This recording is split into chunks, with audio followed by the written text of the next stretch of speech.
ഈശോ മിശിഹായ്ക്ക് സ്തുതിയായിരിക്കട്ടെ. ഓഗസ്റ്റ് 21 തീയതി നമ്മൾ ചിന്തിക്കുന്ന വിശുദ്ധൻ മിസ്റ്റർ 10 പീസ് മാർപ്പാപ്പയാണ്. മിസ്റ്റർ 10 പീസ് മാർപ്പാപ്പയെ പറ്റി ചരിത്രങ്ങളിൽ നമ്മൾ ഇപ്രകാരമാണ് വായിക്കുന്നത്.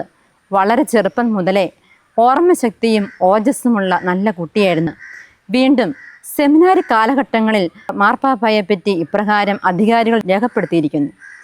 ഓർമ്മശക്തിയും ഓജസ്സും കൃത്യനിഷ്ഠയും ഉള്ള ഒരു വൈദിക വിദ്യാർത്ഥിയായിട്ടാണ് മിസ്റ്റർ 10 പീസ് മാർപ്പാപ്പ വളർന്നു വന്നത്. അൽമായർക്കും കുട്ടികൾക്കും വിശുദ്ധ കുർബാന നൽകുവാനുള്ള അധികാരം നൽകിയത് മിസ്റ്റർ 10 പീസ് മാർപ്പാപ്പയാണ്. അതുകൊണ്ടാണ് വിശുദ്ധ കുർബാനയുടെ പാപ്പ എന്ന് വിളിക്കുന്നത്.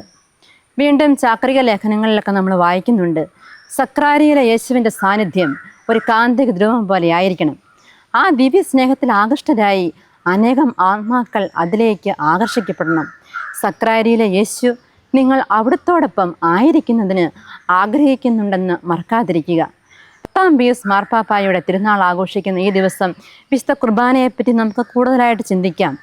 വീണ്ടും ചാക്രിക ലേഖനത്തിൽ പറയുന്നത് പോലെ തന്നെ സക്രാരിയിലെ യേശു നമ്മൾ ഓരോരുത്തരും അവിടുത്തോടൊപ്പം ആയിരിക്കുന്നതിന് എപ്പോഴും ആഗ്രഹിക്കുന്നുണ്ട്. കർമ്മമേഖലകളിലൊക്കെ നമ്മൾക്ക് സക്രാരിയും കൊണ്ട് നടക്കുവാൻ സാധിക്കുകയില്ല. പക്ഷേ ഹൃദയത്തിലുള്ള യേശുവിനെ നമുക്ക് ഓർക്കാം. ആ യേശുവിൻ്റെ സാന്നിധ്യത്തെപ്പറ്റി നമുക്ക് ധ്യാനിക്കാം.